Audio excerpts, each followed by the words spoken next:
Los que justamente nos siguen a través del canal YouTube pueden advertir que ya está con nosotros con su bebida cola, que no sé si avisa en este programa, pero bueno, está bien. Eh, refresca la vida. Está con nosotros Fabián Cardoso. Hola Fabián, buen día, bienvenido. Buen día, ¿Querés que te Ale. hable en uruguayo o en peruano? En peruano es medio parecido, ¿no? No, bien, estoy... De verdad que los peruanos no tienen tanto canto. No, son bastante parecidos. Esta es una idiotez lo que quise decir. Sí. No luce tan distinto como hablamos nosotros, Claro, ¿verdad? ellos dirían, los uruguayos no tienen Claro, tanto pero canto. en realidad tenemos cada uno nuestras cadencias, pero... No, hablemos en latinoamericano, que es mejor. Bien. En integración latinoamericana. ¿Sabés qué me pasa? Bueno, Fabián Cardoso, ustedes lo conocen, es periodista, es consultor político, experto en comunicación política, además docente, investigador, además presidente del APU, la Asociación de Prensa del Uruguay, integrante del staff de Canal 5, ¿no es cierto? Ujú. ¿En radio ahora dónde estás? Estoy en M24 en una producción de la agencia Sputnik. Bien. En un espacio que es de la agencia Sputnik que se emite en Uruguay en M24. Y además sos hombre de carnaval, porque ¿cuántos años ya en el métier carnavalero? Decenas. Sí, más de, y bueno, 20 años, sí, desde que arranqué a los 18 años, 22 años, que arranqué haciendo radio en Carnaval del Futuro. Hoy día, ¿seguís en qué proyecto de comunicación? Se llama Siempre Carnaval y es la transmisión de Carnaval de la Sport 890. Bien, bien. Y además acabás de asumir una nueva presidencia. Sí.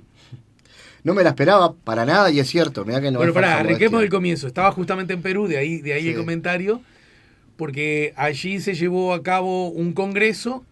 Danos detalles, contanos. Es el Congreso de la Federación de Periodistas de América Latina y el Caribe, la FEPALC.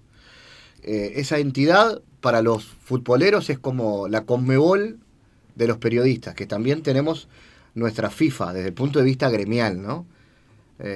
Claro, tiene no la confundir misma con potencia. otras organizaciones que representan a los dueños de los medios de comunicación. Claro. Desde el punto de vista de los trabajadores existe la Federación Internacional de Periodistas, que es la FIP, que es la Federación Mundial que tiene sede en Bruselas. Y después está la FEPALC, después, en realidad es paralelo, es la regional, que es una entidad brutalmente grande, que agrupa a los sindicatos de periodistas y trabajadores de la comunicación, trabajadores y trabajadoras, de toda la región, América Latina y el Caribe. Esa entidad que tiene más o menos... ¿Se puede decir, groseriando, de México para abajo? Sí, exactamente, de México para abajo, sí. México, Caribe, pasando por toda la parte de América Central y Caribe. Uh-huh. A ver, México, Haití, República Dominicana, Panamá, Venezuela, venimos hacia el medio, Colombia, Ecuador, Perú, Bolivia, y hacia el sur, Paraguay, Chile, Brasil, Argentina, Uruguay. Ahí te di, creo que, la denominación de todos los sindicatos de la región que forman parte de la FEPALC. Todos esos reunidos en Lima por unos 4 o 5 días, primero por cuestiones de capacitación, de análisis de temas vinculados a la comunicación, un día para debatir temas políticos, mociones que tienen que ver con analizar la realidad de los trabajadores de la comunicación de la región, y un día para elecciones y debate político. Uh-huh. Y bueno, llegué al último día con una propuesta que surge de la presidenta saliente, que a su vez es la vicepresidenta mundial de la Federación Internacional de Periodistas, la compañera Zuliana Lainez, que es representante de Perú, que me propone emerger de ahí con una candidatura por consenso para ocupar la presidencia de la FEPALC. Y bueno, y ahí empezó todo, o terminó todo, no sé, que es esta etapa de Pero entonces, de llegar a la verdad me decís presidencia. Que arrancaste esa instancia sin que Uruguay, y por ende vos, fuera potencial candidato. No habíamos hablado de eso. Habíamos hablado en la cumbre mundial de la FIP de Omán, de la que creo que hablamos algo. Algo hablamos, no me acuerdo si frente a un micrófono. Sí, ahora me vino la duda. Yo también tengo la misma duda, pero algo hablamos de la cumbre de Omán, de la cumbre mundial de Omán. Ahí hablamos de la necesidad de potenciar la regional, porque entendemos que América Latina vive momentos muy, muy interesantes y a su vez muy jodidos desde el punto de vista de la comunicación, de la situación de los trabajadores de los medios, y que había que potenciar políticamente la FEPALC, Y bueno, ahí surgió el qué hacemos, el cómo vamos hacia adelante con esto. Y bueno, y me encuentro con la propuesta que emerge en esta reunión de Lima de que Uruguay encabece ese proceso. Y para nosotros, para todos, porque tengo que hablar como colectivo, sin duda, para el colectivo de APU es un honor brutal que nos den esa tarea. Es una tarea gigantesca, ¿no? Y en ese contexto, Fabián, digamos, el encuentro que llevó prácticamente una semana, ¿no? Llevó, sí, yo estuve 9 días en Perú. El encuentro fue de 4 casi 5. Bien, en este encuentro de la FEPALC, me imagino que allí tuvieron la oportunidad de compartir análisis, experiencias acerca de la realidad, bueno, de los procesos democráticos de los países que por definición incluyen las libertades, las muchas o pocas, las fortalezas o debilidades de los periodistas. Y en ese contexto, ¿qué dirías que sobresale? ¿A qué conclusiones llegaron? Bueno, varias. Lo primero es que hay realidades muy diversas, muy distintas en toda la región, en ese mapa, ¿no? Una cosa son los problemas que podamos tener acá, en el sur, que pueden tener que ver con situaciones vinculadas a la negociación colectiva en lo salarial, que pueden tener que ver con la aparición de algunos discursos que buscan estigmatizar el trabajo de los periodistas. Problemas del Uruguay son unos, problemas tal vez de Argentina y Brasil son otros, pero los problemas de México o de Haití son realmente otros y son de otra característica. En México ser periodista es una profesión de riesgo absoluta. Podés morir, te pueden matar. Semanalmente recibo novedades, y ahora cada vez más, en estos 48 horas intensas que he vivido, desde que asumí la presidencia, de periodistas amenazados, secuestrados y asesinados. Estábamos en pleno congreso y llegó la noticia de 2 periodistas asesinados en Haití, que vive además una realidad muy particular. Haití, el país más pobre del continente, y con una realidad en cuanto a libertades muy particular. Habíamos recibido la noticia en Paraguay, también el asesinato de un trabajador a cargo de la mafia, ¿no? De la mafia del narcotráfico, como también pasa en Colombia. Entonces, son realidades muy diversas y uno tiene que ampliar la cabeza y cambiar el chip y pensar que los problemas que tenemos acá, que nos parecen muy gigantes, no tienen nada que ver con la realidad de vivir en situación de riesgo y de compañeros que vienen que si fuéramos 2 periodistas en México, probablemente estaríamos de chaleco antibalas, con una camioneta blindada en la puerta de la radio, esperando para que nos saque, ante la eventualidad de que una banda nos esté esperando para asesinarnos.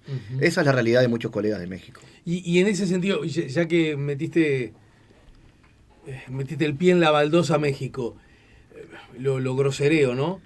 El periodista y el trabajo periodístico, y por lo tanto el vínculo entre la información, la investigación de las cosas que están ocurriendo y el público, porque es eso, ¿no? Uno trabaja para la gente. ¿Quién es el enemigo de ese trabajo? El poder, y muy particularmente lo que podría uno asimilar, el poder del Estado, el poder político, los gobernantes que no quieren que se sepa de tal licitación o de tal entuerto político, o las organizaciones delictivas que se supone no tienen vínculo con el poder y que al que se supone el poder y el Estado ataca y persigue. Se supone, pero muchas veces los enemigos son los dos, porque el sistema político protege al narco o al contrabandista o al que está metido en algún esquema de corrupción, y ahí es donde aparecen las amenazas, y cualquier periodista que se anime a romper ese blindaje está en riesgo. O sea que hay una, por decirlo así, hay una convivencia entre los malos y el Estado. Sí, que son también muchas veces los malos. Bueno, ¿no? De hecho, entonces el periodista se encuentra de que, mirá Estado, mirá gobierno, mirá ministro, encontré esta información, mirá Poder Judicial, encontré esta información que puede ser útil para enviar a aquellos a prisión, o por lo menos para que haya indagatoria, y uno va a la boca del lobo de pronto, haciendo eso. Y también lo que hay, y que es eso lo que vamos a pararnos ahora mucho en la denuncia, de hecho tengo algunos comentarios, algunos anuncios para hacer, tiene que ver con con que hay un blindaje y una protección del sistema político y judicial a quienes cometen ese tipo de delitos, sea amenazas o sea literalmente el asesinato. Nosotros vamos a reclamar pronto, ya puedo anunciarlo porque de hecho lo estuve conversando esta mañana temprano, ante la Corte Interamericana de Derechos Humanos, le vamos a reclamar al Estado mexicano que se haga cargo, por ejemplo, de esta situación. Porque lo que hay muchas veces es que el sistema político no se hace cargo de esta situación y niega realidades. Negar que en México el periodismo es una situación de riesgo de vida o muerte es de conocer una realidad. Incluso acá me tenés que ayudar, Fabián, con la peculiaridad para nuestra mirada, que es lejana no solo en kilómetros en ese sentido, porque son realidades distintas, definitivamente distintas, más allá que haya señales preocupantes en Uruguay también, ya vamos a hablar de eso. Que en México ocurre lo que ocurre cuando de pronto, lo grosereo, gobernaba la centro derecha, pero el panorama no parece haber cambiado tanto ahora que gobierna la centro izquierda. No, y es preocupante porque se supone que tendría que haber señales en defensa de los trabajadores y no las hay.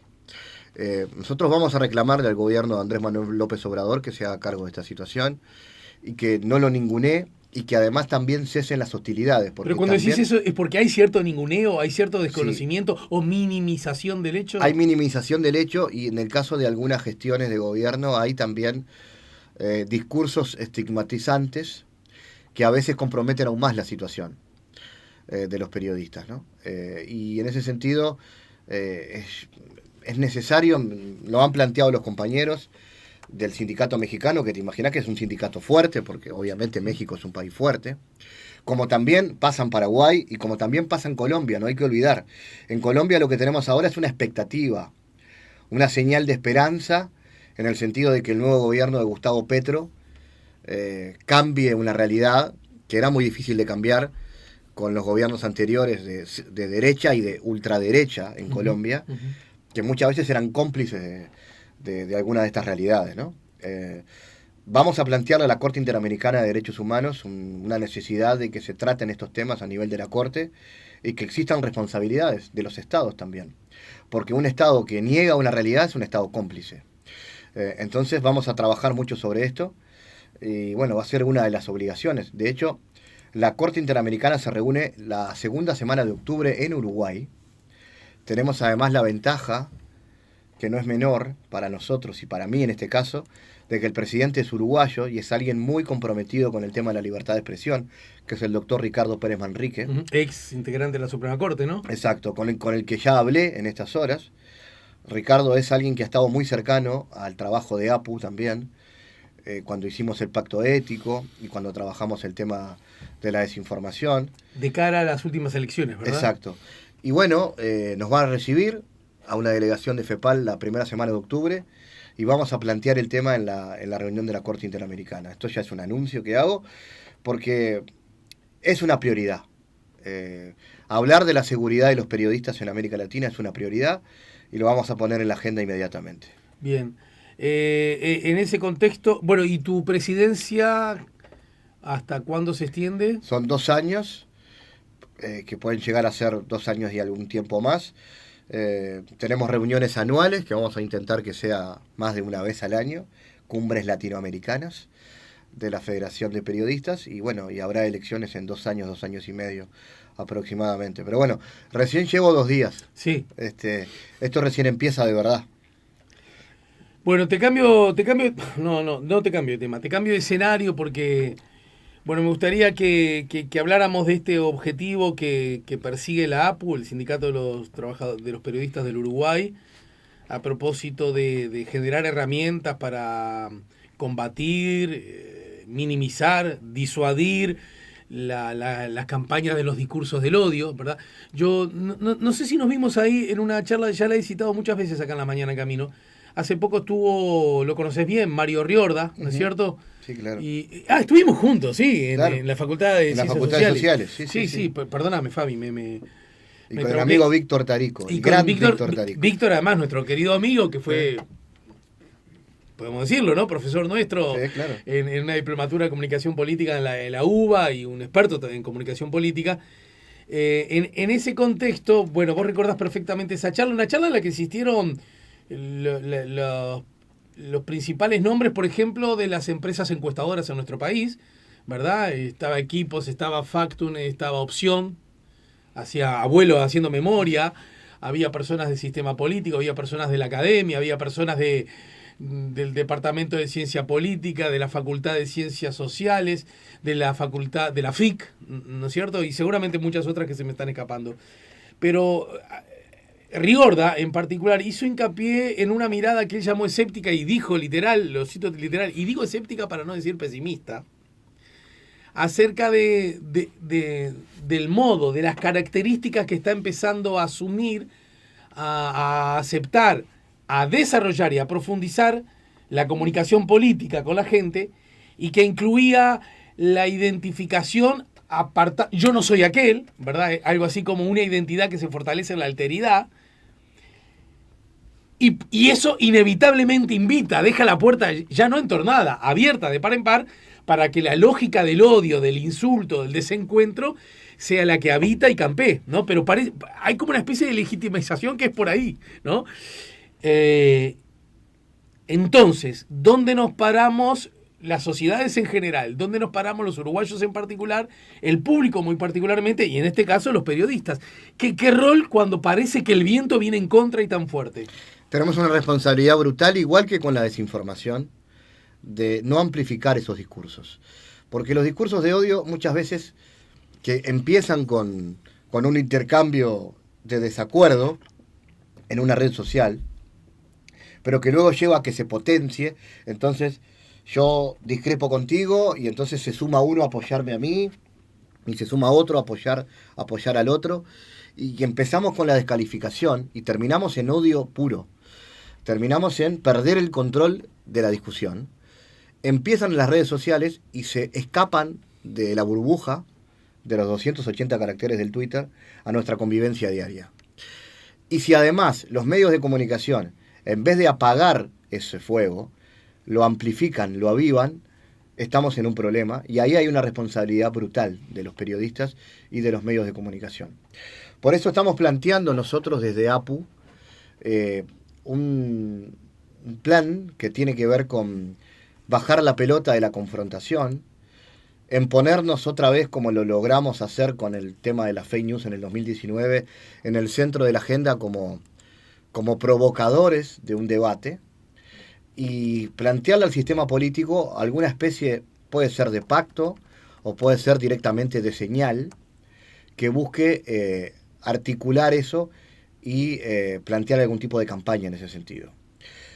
¿Tenemos en Uruguay discursos de odio? Bueno, es relativo. Yo creo que tenemos riesgo de tener discursos de odio, que muchas veces se va un poco de tono la discusión y la descalificación, que a veces es, por ejemplo, el trabajo profesional de un periodista, pierde un poco el control en ese sentido. Por eso, como queremos evitar el efecto contagio, como en el 2019 decíamos, ojo que las campañas de desinformación que provocaron efectos nefastos desde el punto de vista sociopolítico en países como Brasil, pueden llegar en cualquier momento a Uruguay. Ojo que los discursos de odio, que están provocando efectos muy complicados, por ejemplo en Argentina, donde vean lo que pasó. Hace 2 o 3 semanas hubo un intento de magnicidio a la vicepresidenta de la República, claramente amplificados por discursos de odio que circulaban en redes sociales, y donde hoy pasan cosas que son realmente difíciles de tragar. A mí me contaban que en Argentina es muy difícil juntarse en un encuentro, hasta familiar, 2 personas que piensan distinto. Porque probablemente terminen o peleándose o a las piñas directamente. Y hay ejemplos concretos.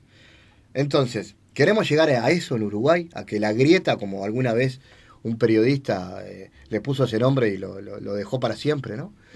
La grieta nos separe tanto que no podamos juntarnos en un asado a donde uno que piense distinto al otro termina las piñas. Uh-huh.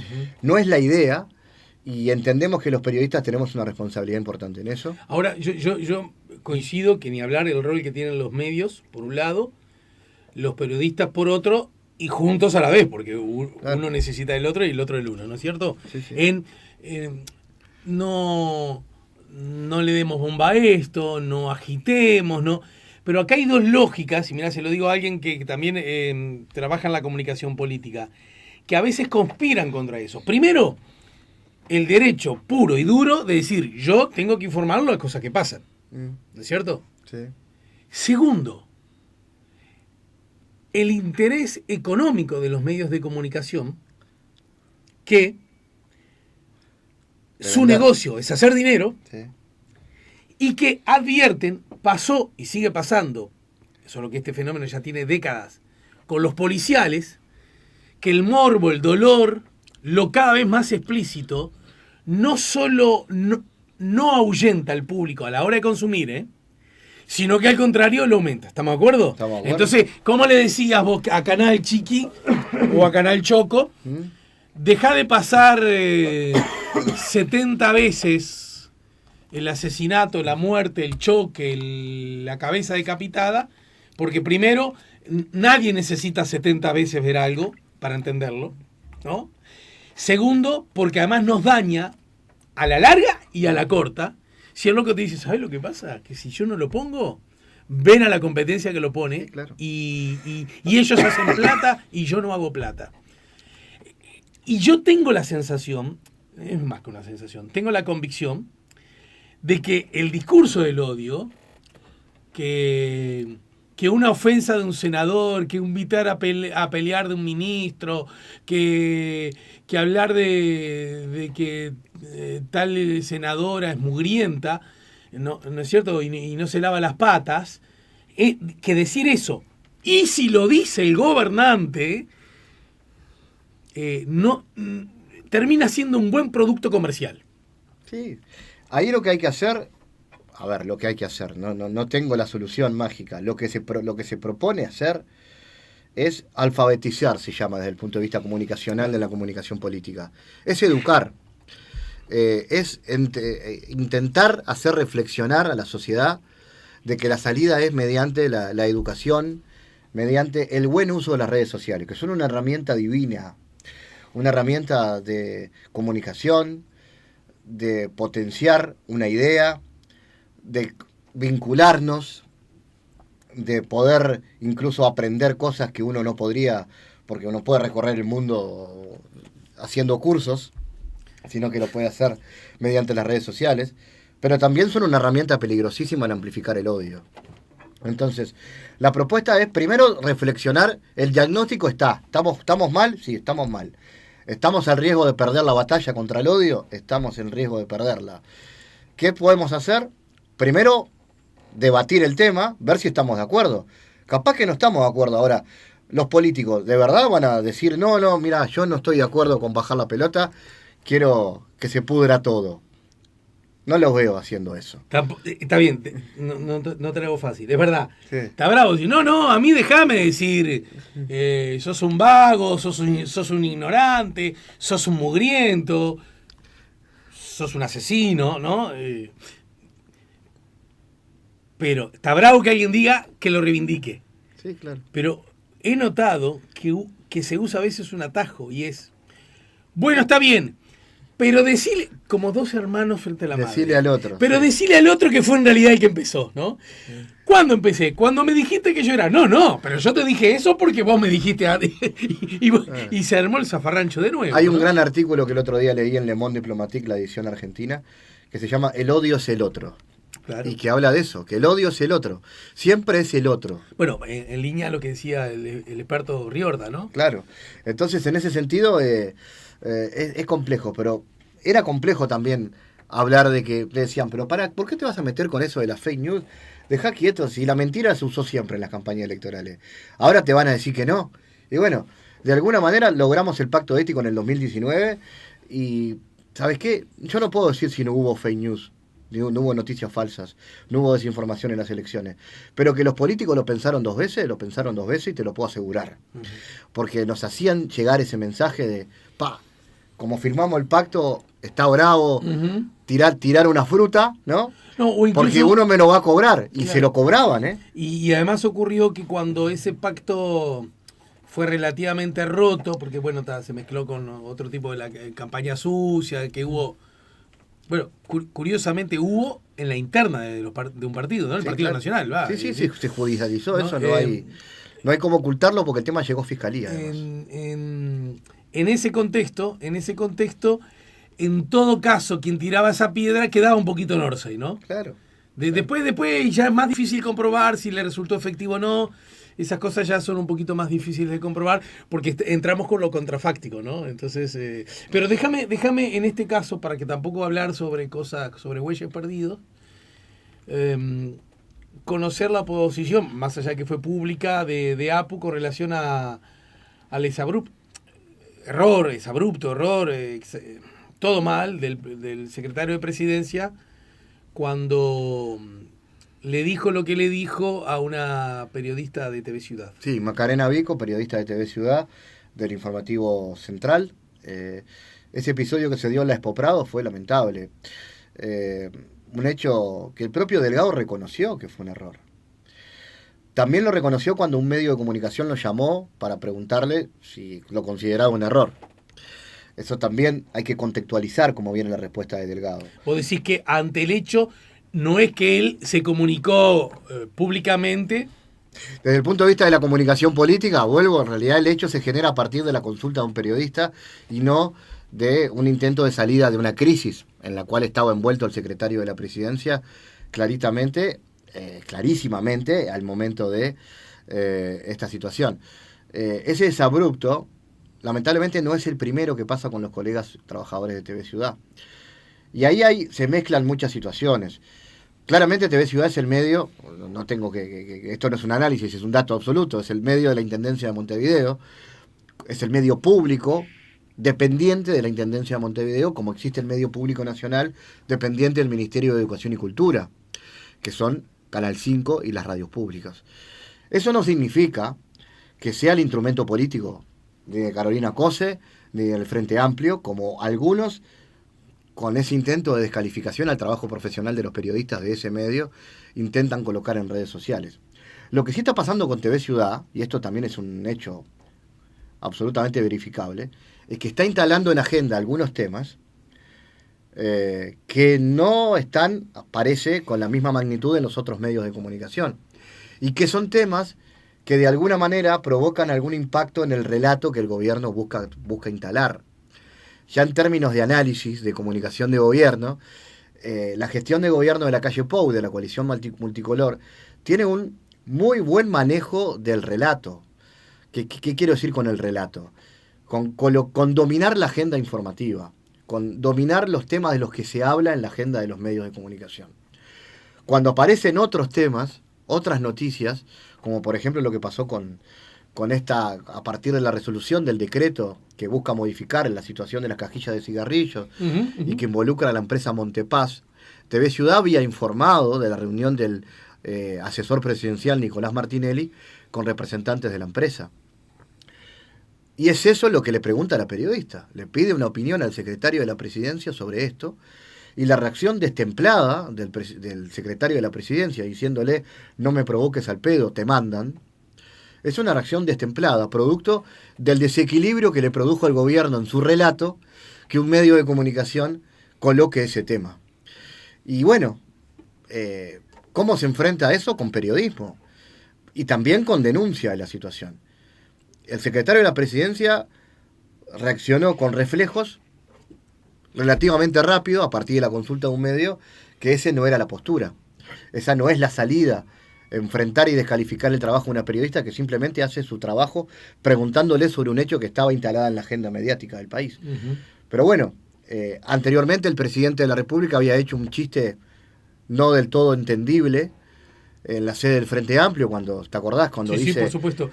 Primero los medios locales. Cuando el presidente de la calle le lleva al Frente Amplio no sé tampoco exactamente cómo llamarlo, anteproyecto o idea de reforma de la seguridad social, al presidente Pereira, ¿no? Exacto. La Calle hace ahí un comentario, dice, primero los medios locales, TV Ciudad.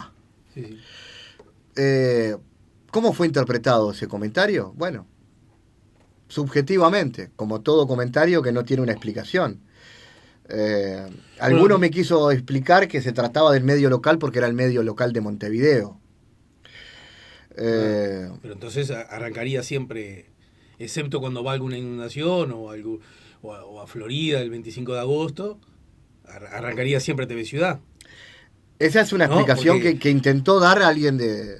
La vi en las redes esa explicación. Las cadenas, conferencias de prensa durante la pandemia, hubiera arrancado TV Ciudad siempre, que es local en Montevideo. Si era un chiste, una ironía, bueno, no, es una ironía que no corresponde. Y para el presidente de la República, menos, porque es alguien que tiene que cuidar mucho más lo que dice y hace. Y eso se da también con estigmatizaciones que ya a esta altura... la inefable tercera en línea de sucesión de la presidencia, la senadora Graciela Bianchi, tiene permanentemente, un día sí y otro también en las redes sociales. Lo último ayer fue pedirle a la diaria que hagan periodismo profesional, porque había dado cuenta de una versión taquigráfica de una sesión del Senado, donde la propia senadora Bianchi había intercambiado en términos bastante descalificatorios con la representante del sector estudiantil en el Consejo de Formación Docente. Entonces... La estudiante de 18 años que fue noticia... Exactamente. Entonces, hay hechos que nos preocupan y que tienen que ver con que bajan mensajes descalificatorios al trabajo de los periodistas desde el gobierno nacional. Y no me hago el tonto acá y digo que no es solamente con el gobierno nacional, antes que alguien reaccione y diga, no, solamente hablas del gobierno y ¿por qué no decís que...? Y bueno, sí digo que también a algunos integrantes de la oposición se les ha ido la mano en algunos comentarios que han hecho a nivel público. Por ejemplo, tuvimos que hacer una referencia, y correspondía, a que el presidente del Frente Amplio, Fernando Pereira, había hecho algunos comentarios en una entrevista con colegas en Radio Sarandí, que tampoco eran de los mejores, cuando había acusado de, o había dejado entrever que... algunos periodistas de ahí podían hacer algunos mandados a favor del gobierno nacional. Entonces, el mensaje es hacia todos, digamos. Coincide que cuando baja del poder político, o sea, de quien está en el gobierno, el mensaje descalificador es mucho peor. Bueno, pero porque se puede tomar como presión directa. A mí me parece interesante y oportuno el análisis para cómo funciona el sistema político en su totalidad, mucho más en Uruguay, donde las libertades políticas... son garantía y además los vasos comunicantes entre los actores políticos y la ciudadanía por ahora siguen siendo bastante eficientes e importantes, ¿estamos de acuerdo? ¿No? ¿Qué quiero decir con esto? Lo que termina provocando, cito al doctor en ciencia política Jorge Lanzaro, que en Uruguay nunca nadie gana por mucho, nunca nadie pierde por mucho, ¿de acuerdo? Sí, sí. Y eso habla de que hay como una responsabilidad que va más allá de quien esté en el gobierno o en la oposición. Por definición, igual, una cosa, hay que decirla con claridad, no es lo mismo el que gobierna y el que no gobierna. Pero no lo digo desde la perspectiva, sí, para que Pereira dijo no sé qué, no sé cuánto, y si está mal hay que hacérselo saber y se dice. Lo digo porque no es lo mismo la construcción de la marcha de una república, el poder y por ende la responsabilidad que tiene quien está ejerciendo la conducción de la política. Pero eso es de manual, ¿no es cierto? Claro. Entonces, si hay de pronto un sindicato, un integrante de un sindicato, que alguna vez en un lugar alzó demasiado alta la voz, insultó y no debió haber insultado, agredió, voy más allá, y no debió haber agredido. Pero por supuesto que hay que ser firme, inocultablemente firme en el rechazo a esa actitud. De todas maneras, no se puede comparar a esa actitud si es protagonizada por el gobierno o el gobernante. Pero eso es... está en la tapa del libro. Y hay dos aspectos de que vos pusiste un ejemplo, que yo creo que han pasado, no digo disimulados, porque seguramente hay gente que lo vio, que lo observó, lo comentó, y uno no puede estar viendo, ni viendo, ni observando, ni escuchando todos los comentarios. Yo creo que está bien que el secretario, aunque haya sido en el marco de una llamada y no como iniciativa propia, según lo que entiendo, sí, haya solicitado disculpas, ¿no? Sí. Lo digo porque ya que hablas del caso Bianchi, ese es exactamente el lado opuesto, ¿no? No todos lo hacen y claramente Más bien, o sea, pone una foto falsa y nos dice que es falsa. lo reivindica. Además. Bueno, entonces, para ponerlo como el ejemplo de ejemplo de lo que incluso resulta difícil de transmitir, ¿no? Porque en otro lado hasta podría ser poco creíble, ¿no es cierto? Bueno, está bien que pida disculpas y hay que valorarlo, hay que apreciarlo. Sin embargo, dice una cosa que, desde mi perspectiva, y quiero preguntarle al presidente del sindicato, la enmienda es peor que el soneto, porque él dice, con las cámaras apagadas lo hice. ¿Cómo? Entonces, ¿es verdad que cuando se apagan las cámaras ocurren las presiones, los aprietes, la actitud amenazante? Yo diría que es peor. Porque si alguien va a hacerlo, yo prefiero que sea con la cámara prendida para que lo veamos todos. Sí, claro. Porque si yo, público, entonces voy a aceptar que la presión, el comentario, el maltrato, que yo quiero decir además, estaré solo, y además yo por Álvaro tengo, lo digo tranquilo porque yo tengo afecto por él, pero hubo también una cuestión física inapropiada, porque cualquiera que tenga ganas de ver las cosas, ve una imagen de un hombre, varón, más grande que una mujer joven, más chica, y hay una arremetida física. Eso es lo que veo yo. Si nadie más en la tierra lo ve, bueno, estaré yo solo viendo eso y seré el tontito de la clase. No me importa. No corresponde, no es adecuado, pero mucho menos reivindicar que era con cámara apagada. Por supuesto que no. Porque en todo caso... Sí, yo eso comparto que lo tuyo, lo físico. Sí, hay una ¿no? acción. Hay un avance, ¿no? Sí, hacia claro. la muchacha, que incluso hay un gesto físico, la muchacha se lleva la cara, Sí. como se lleva la cara. Hay un gesto físico ahí como de protección que ella entiende, ella no, su inconsciente, su físico, su reflejo, no sé cómo diablos. No conozco a la además, muchacha, no sé quién es, la verdad que ni sé cómo se llama. O sea que no, Macarena Vico, una compañera de TV sé cómo se llama porque pobrecita, sí. Ahora de tanto que pobrecita, no, pobre la circunstancia, no. Sí. Es su tarea, eso es lo que hace el oficio. Ese es un asunto. Y lo que hace el presidente de la calle es desacertado de todo punto de vista, pero además deja en claro algo que mucha gente piensa. Si la calle, si en el Frente Amplio, cuando está la calle en el Frente Amplio, la calle es visitante y por lo tanto tiene que darle voz al medio local, significa, ¿no? Los que son locales, ¿no es cierto? Según la chanza o no sé cómo, el presidente. Si yo a veces juego de visitante, significa que a veces juego de local. Uh-huh. Si vos sos visitante con TV Ciudad, significa que en todos los demás lugares son locales. Ah, pero entonces es cierto que en los demás lugares son local. Esto lo corro como análisis, no digo que esté ocurriendo, pero lo das a entender. Si acá yo me siento visitante, entonces en los demás lugares te sentís local. Ah, entonces es cierto eso. Bueno, en fin, son cosas que me parece que entre todos tenemos que mejorar, corregir, y ser la capacidad de ser mejores, ¿no? Claros oscuros. Por eso también un poco la base del planteo que estamos haciendo es evitar la polarización, no amplificar esos discursos y también bajar un poco la estigmatización al trabajo de los periodistas, porque ¿sabés lo que genera eso? Genera autocensura y genera que ya después los periodistas no quieran preguntar, que le puede pasar a cualquiera, porque si después va a venir pero que te viene un el jerarca, chucho. va a venir un jerarca y me va a decir esto, yo mejor me quedo calladito y no pregunto nada, no sea cosa. Porque la gente tiene que laburar y si a vos te aprietan, esto te asustás. Uh-huh. Una cosa, porque a veces no preguntan, ¿no? Esa cosa que se dice. Pero mirá, que tampoco es cierto que no se pregunta. Eso también creo que en mi condición nunca trabajé en ese formato, pero tampoco es cierto. Lo que pasa es que a veces hay circunstancias en las que se puede más, a veces en las que se puede menos. Son muchos colegas a veces preguntando a la vez. No siempre uno puede repreguntar, porque está el trabajo de otro colega. Bueno, vos sabés bien esos códigos que se manejan ahí en la calle. Tampoco es cierto decir que no se pregunta nunca, ¿no? Pero no son señales buenas a propósito de la calidad democrática, ¿no? Claro. Y tenemos una tarea en eso y desde que asumí en el 2019 con el equipo, por suerte que tenemos muy unido, muy firme y muy estable y comprometido en APU, nos planteamos que teníamos que tener incidencia en la sociedad y en plantear este tipo de temas. Además de, por supuesto, defender el salario de los periodistas, ¿no? Y de los trabajadores en general, en buenas épocas y en estas épocas de crisis. Pero también hay que plantear cuestiones que afecten directamente la convivencia democrática y en eso estamos. Bien. Bueno, nos quedaron un montón de cosas para charlar. Bueno, ya. ¿Alguna novedad de carnaval? Porque vos tocás tanto... 1000 novedades de Pará, carnaval. ¿el zurdo Becio? Nos obligan a salir. Pero que no sale la Catalina. No eso te iba sale a la decir. Catalina. Vos sabés que ayer Lorena, le cuento una íntima. Vamos rápido, ya estamos súper atrasados. Lorena me comentaba, mira, el zurdo Becio nos obligan, Sí, ¿no? sí.